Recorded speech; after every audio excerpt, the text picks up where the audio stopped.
रवि और जादुई साइकिल की कहानी। रवि कक्षा 9 का एक होशियार लेकिन थोड़ा सा शरारती लड़का था।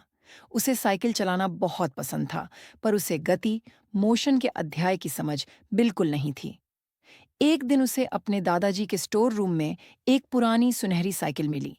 जैसे ही उसने उसे छुआ, साइकिल चमकने लगी और उससे एक मीठी आवाज आई। मैं हूँ जादुई मोशन साइकिल, मैं तुम्हें गति समझाने आई हूँ।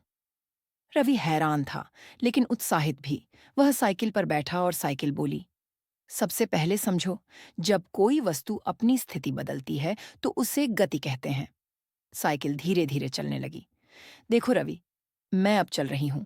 यह समान गति, यूनिफॉर्म मोशन है, क्योंकि मैं हर सेकंड बराबर दूरी तय कर रही हूं। फिर साइकिल अचानक तेज हो गई और कभी धीमी, कभी तेज होने लगी। अब मैं असमान गति, नॉन यूनिफॉर्म मोशन में हूं। रवि खुशी खुशी नोट्स बनाता जा रहा था। साइकिल बोली, किसी वस्तु ने कितनी दूरी तय की, उसे दूरी, डिस्टेंस कहते हैं।